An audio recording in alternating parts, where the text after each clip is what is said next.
Hello, I'm Candice Spicer, owner of My Vintage Home Store, and welcome to My Vintage Home.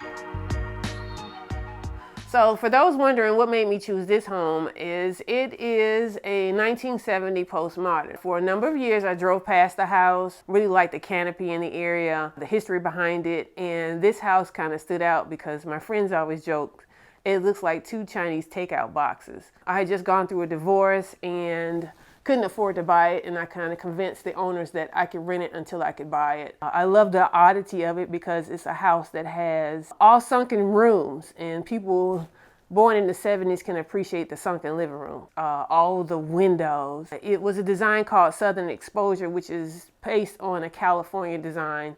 So all the windows are floor to ceiling, and they're all facing east and west only, nothing north and south. So that way you can see the sun set and you can see the sunrise. And this is the room I spend a lot, or actually most of my time in. So looking around, this is the space I like to look at, and I like to feel like I'm in, more than likely, stuck in the 1970s. I have a fixation with velvet posters and velvet paintings. So you look around the room, you'll see a bunch of velvet paintings that I've collected through different places, as well as 1970s donut telephones.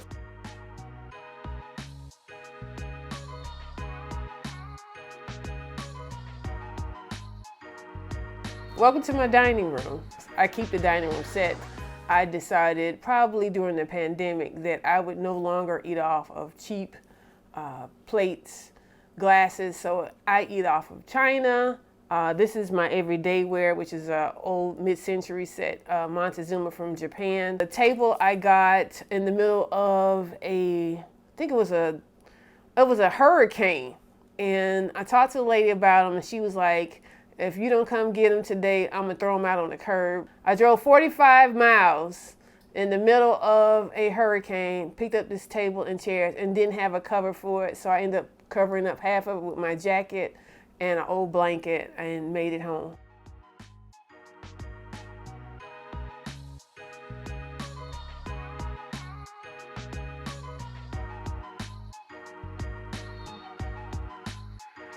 So right now, house is still kind of winter based, and I'll be changing it in the next few weeks to a spring look.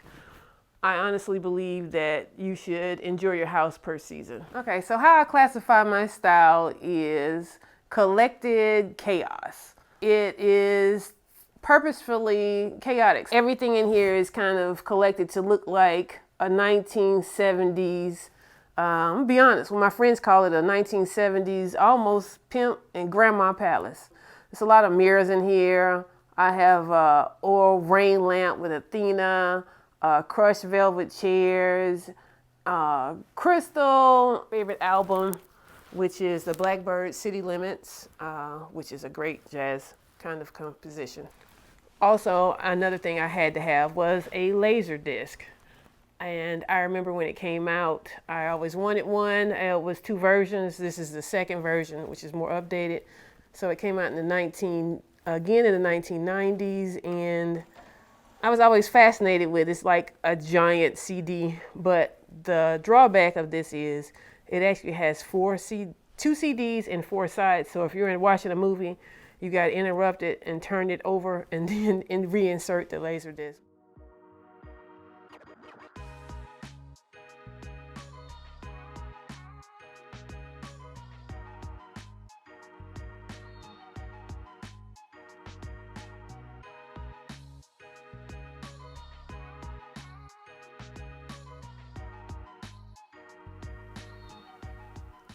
How did I acquire all these things in this house is I've been collecting since about the age of 12. My mom used to go to estate sales and drag my sister and I along. Honestly, I hated it, but I loved it. Clearly, I loved it at some point. I still have the first thing I bought at 12, And over the years, I go to vintage sales, garage sales. I've gone to prop sales. And honestly, I'm a big junker, so I collect from dumpsters, side of the road. I am the scavenger of the day before trash day. I literally, people will say they want to throw something out. I tell them to call me. I'm on my way. So I have to point out this piece, which is Athena. It is a mineral oil lamp. And I say mineral with intensity, because when I had it in the shop, people were touching it and then complaining how they were getting oil on their clothes. But it's an oil lamp. So usually it's running most of the time, but it's hard to clean. But it's a beautiful piece, and it reminds you of, I always said when I would go to a mother's friend's house, that they clearly had money because they had an oil rain lamp. One thing I like to mention, and if you come into my shop and if you come into my home, you'll notice that I have an extensive ice bucket collection. I don't know why I have a big ice bucket collection, to be honest. I'm not really a drinker, but something about them just seemed like, you know, like you're exclusive and you got money because you got ice buckets. So I have them from space age, mid-century, to down to just plain old antique. And as you'll go through my house, you'll see more and more of these ice buckets. And I told myself that this ice bucket would be something Rick James would have had in his house, so I had to get it. I am a bar stool collector as well. Can't even tell you why.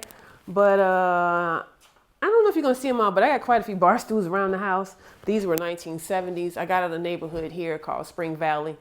What I find most about collecting vintage is it's almost like the thrill of the hunt, of getting that ultimate piece. I've obsessed over years with things that I saw in commercials, and now I have spent my life's work of trying to get those things. I got the California raisins. Everybody's like, what do you do with California raisins? I don't know, but I just wanted them because they existed and it was something that was nostalgic. So one of the things I had to have in this room is a Reader's Digest. And for those who know, they know. My grandfather used to read this, and I used to always think that people who had a high IQ always had a Reader's Digest next to their table. So I keep one. And this one is the story behind Jaws, the movie that I actually refused to see. And I like to point out one of my favorite things in the room, which is my stereo cabinet.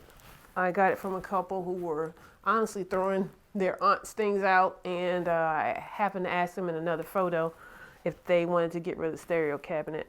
And also my Bose 901 speakers, which I actually got out of a trash pile, which are like the best sound ever. So.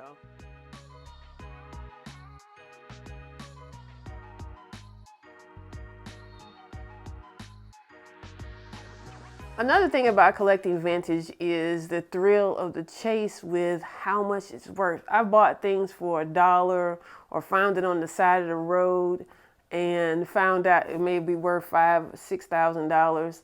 I have one piece I paid $4.99 for and had it valued at $14,000. You never know when you might get that one item that somebody saw as a throwaway that's worth a fortune.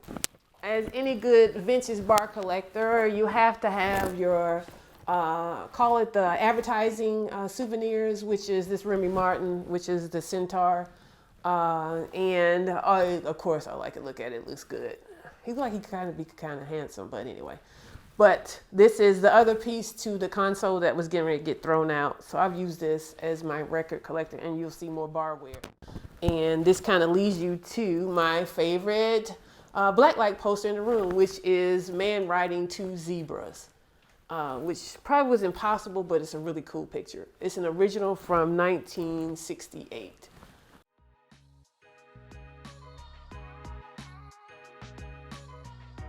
Vintage, how vintage makes me feel is, honestly, it's a calmness that comes over me when I come home from a hard day at work. I get transformed back into, just like this room, 1974. And I think it was the time before my father passed. And I think we were moving into a new house and life was really good at that time. So I've spent, like I said, a lot of time trying to get back to the time that life felt really good. Well, welcome to my fantastical blacklight posters and pool table room, formerly known as the living room. I love this room because it transformed me back to 1970s. All the things that I was fascinated with when we would go to my parents' single friends' houses. And these were all called the grown-up posters. So when I grew up, I wanted grown-up posters in my house. Now, I have to point out this lamp. Bought this lamp, and it is now, if you are a collector and you like vintage barware, this lamp runs about anywhere from $700, I think, to $1,000. I got it in college. I'm kind of telling my age, but I got it in college. It was the 1990s. I thought I was gonna have this fabulous bar, but didn't really drink. I went to Spencer's Gifts, got it. It was $29.99, but I'm still glad I have it. People come in and ask me if I'm interested in selling it, but this.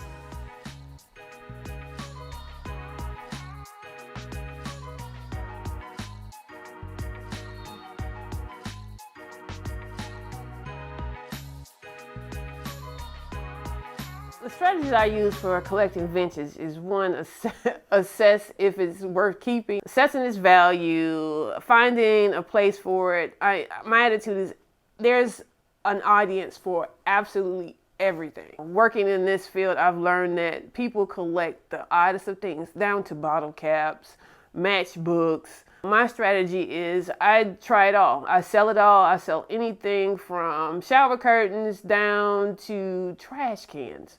If it's something you enjoy, do it. Why not? I got these dice, ordered them at an auction because I saw that they were from Treasure Island. Anyone knows anything about Vegas is Treasure Island was a hotel infamous for the Rat Pack, and I was convinced that Frank Sinatra had touched them. So, pointers for things I would like to share would be collect what makes you happy, what you honestly enjoy.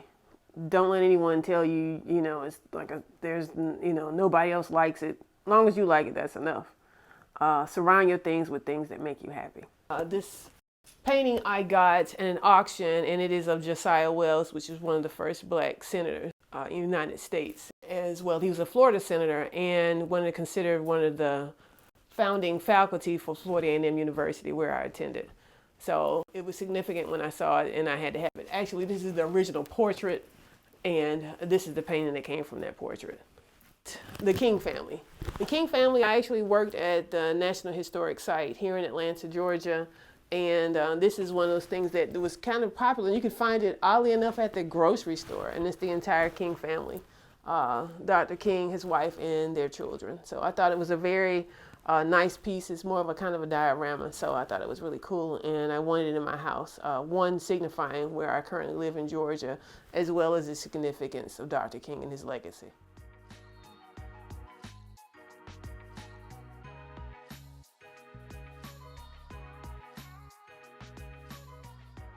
Okay, welcome to my office. This is where the magic happens.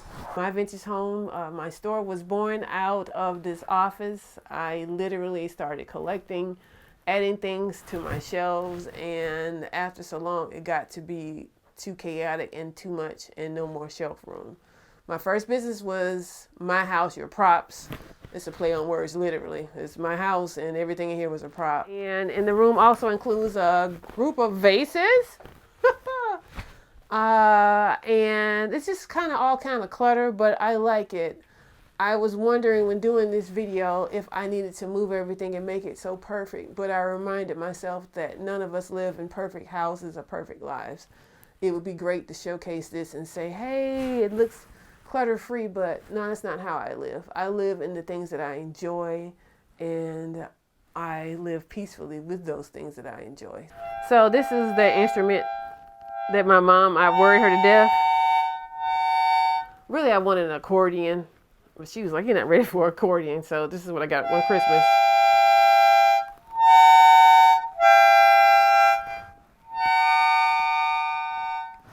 My concertina.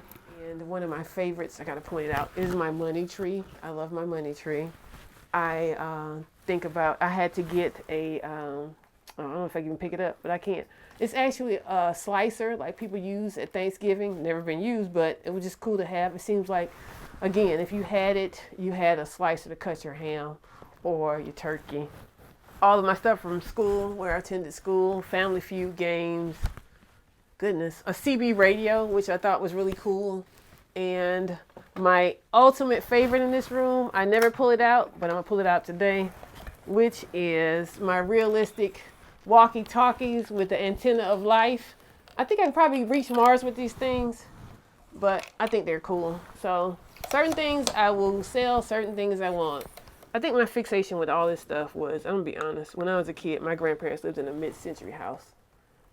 The whole neighborhood was full of affluent people, and they all had mid-century houses. But like I said, during the time I'm here, I'm going to enjoy this house and enjoy every part of it. And I encourage you to do the same. And thank you for coming to see me at my vintage home.